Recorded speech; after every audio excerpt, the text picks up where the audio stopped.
Hi hello ನಮಸ್ಕಾರ ಸ್ನೇಹಿತರೆ, ಜೈ ಹನುಮಾನ್ ಉದ್ಯೋಗ ಮಾಹಿತಿ ಕೇಂದ್ರಕ್ಕೆ ತಮಗೆಲ್ಲರಿಗೂ ಆಧಾರದ ಸ್ವಾಗತ.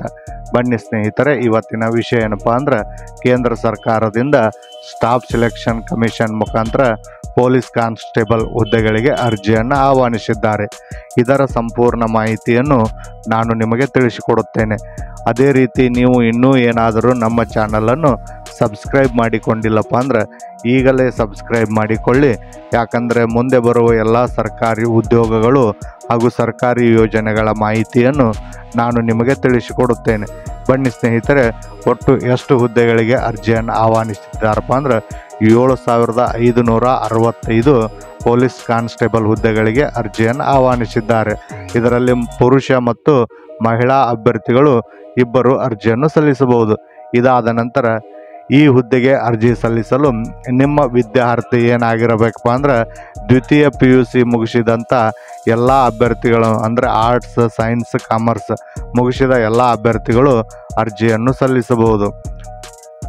ಇನ್ನು ಈ ಹುದ್ದೆಗೆ ಅರ್ಜಿ ಸಲ್ಲಿಸಲು ನಿಮ್ಮ ವಯೋಮಿತಿ ಎಷ್ಟಿರಬೇಕಪ್ಪ ಅಂದ್ರೆ ನೀವೇನಾದರೂ ಜನರಲ್ ಕ್ಯಾಟಗರಿಯವರಾಗಿದ್ದರೆ 18ರಿಂದ 25 ವಯೋಮಿತಿ ಒಳಗಡೆ ಇರತಕ್ಕಂಥ ಅಭ್ಯರ್ಥಿಗಳು ಅರ್ಜಿಯನ್ನು ಸಲ್ಲಿಸಬಹುದು. ಒಂದು ವೇಳೆ ನೀವು OBC ಅಭ್ಯರ್ಥಿಗಳಾಗಿದ್ದರೆ ಅಂಥವರಿಗೆ 18ರಿಂದ 28 ವಯೋಮಿತಿ ಒಳಗಡೆ ಇರತಕ್ಕಂಥ ಎಲ್ಲ ಅಭ್ಯರ್ಥಿಗಳು ಅರ್ಜಿಯನ್ನು ಸಲ್ಲಿಸಬಹುದು. ಒಂದು ವೇಳೆ ನೀವು SC ST ಅಭ್ಯರ್ಥಿಗಳಾಗಿದ್ದರೆ ಅಂತಹ ಅಭ್ಯರ್ಥಿಗಳಿಗೆ 18ರಿಂದ 30 ವಯೋಮಿತಿ ಒಳಗಡೆ ಇರತಕ್ಕಂಥವರು ಎಲ್ಲರೂ ಅರ್ಜಿಯನ್ನು ಸಲ್ಲಿಸಬಹುದು. ಇದಾದ ನಂತರ ಈ ಹುದ್ದೆಗೆ ಅರ್ಜಿ ಸಲ್ಲಿಸಲು ಅರ್ಜಿ ಶುಲ್ಕ ಎಷ್ಟಿದೆಯಪ್ಪ ಅಂದ್ರೆ ನೀವೇನಾದರೂ ಜನರಲ್ ಮತ್ತು OBC ಕ್ಯಾಟಗರಿಯವರಾಗಿದ್ದರೆ ಅಂಥವರಿಗೆ 100 ರೂಪಾಯಿ ಅರ್ಜಿ ಶುಲ್ಕ ಇರುತ್ತದೆ. ಇನ್ನು SC ಅಥವಾ ST ಮತ್ತು ಮಹಿಳಾ ಅಭ್ಯರ್ಥಿಗಳಾಗಿದ್ದರೆ ಅಂಥವರಿಗೆ ಯಾವುದೇ ರೀತಿ ಅರ್ಜಿ ಶುಲ್ಕವಿರುವುದಿಲ್ಲ. ಅರ್ಜಿ ಶುಲ್ಕದಿಂದ ವಿನಾಯಿತಿ ಇರುತ್ತದೆ. ಇನ್ನು ಆಯ್ಕೆ ವಿಧಾನ ಯಾವ ರೀತಿ ಇರುತ್ತೆಪ್ಪ ಅಂದ್ರೆ ಅರ್ಜಿ ಸಲ್ಲಿಸಿದ ಎಲ್ಲ ಅಭ್ಯರ್ಥಿಗಳಿಗೆ ಕಂಪ್ಯೂಟರ್ ಆಧಾರಿತ ಪರೀಕ್ಷೆಯನ್ನು ನಡೆಸ್ತಾರೆ ಸ್ನೇಹಿತರೆ, ಅಂದರೆ CBT ಪರೀಕ್ಷೆಯನ್ನು. ಇದಾದ ನಂತರ ನಿಮ್ಮ ಶಾರೀರಿಕ ಸಾಮರ್ಥ್ಯ ಹಾಗೂ ಅಳತೆ ಪರೀಕ್ಷೆ ಇರುತ್ತದೆ. ಇದಾದ ನಂತರ ದಾಖಲೆ ಪರಿಶೀಲನೆ ಇರುತ್ತದೆ ಸ್ನೇಹಿತರೆ, ಮತ್ತು ಕೊನೆಯದಾಗಿ ವೈದ್ಯಕೀಯ ಪರೀಕ್ಷೆ ಇರುತ್ತದೆ ಸ್ನೇಹಿತರೆ. ಈ ರೀತಿ ಆಯ್ಕೆ ವಿಧಾನವನ್ನು ಮಾಡಿಕೊಳ್ಳುತ್ತಾರೆ. ಇಷ್ಟೆಲ್ಲ ಆದ ನಂತರ ನಿಮಗೆ ಅರ್ಜಿ ಸಲ್ಲಿಸಲು ಯಾವ ದಾಖಲೆಗಳ ಬೇಕಪ್ಪ ಅಂದ್ರೆ ಮೊದಲನೇದಾಗಿ ನಿಮ್ಮದು 10ನೇ ತರಗತಿ ಅಂಕಪಟ್ಟಿ, ಅದರ ಜೊತೆಗೆ ದ್ವಿತೀಯ ಅಂಕಪಟ್ಟಿ. ನೀವೇನಾದರೂ SC ಮತ್ತು ST ಅಭ್ಯರ್ಥಿಗಳಾಗಿದ್ದರೆ ಅಂಥವರಿಗೆ ಜಾತಿ ಪ್ರಮಾಣ ಪತ್ರ ಬೇಕಾಗುತ್ತದೆ.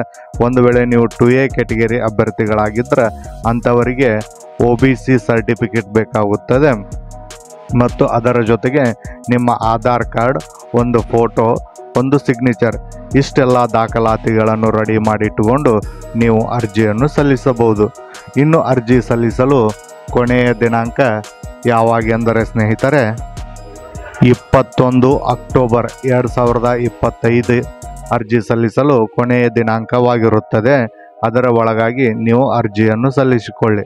ಇನ್ನೂ ಏನಾದರೂ ಹೆಚ್ಚಿನ ಮಾಹಿತಿ ಬೇಕಾಗಿದ್ದರೆ ಜೈ ಹನುಮಾನ್ ಉದ್ಯೋಗ ಮಾಹಿತಿ ಕೇಂದ್ರವನ್ನು ಸಂಪರ್ಕಿಸಿ ನಾವು ಹೆಚ್ಚಿನ ಮಾಹಿತಿಯನ್ನು ಕೊಡುತ್ತೇವೆ ಸ್ನೇಹಿತರೆ.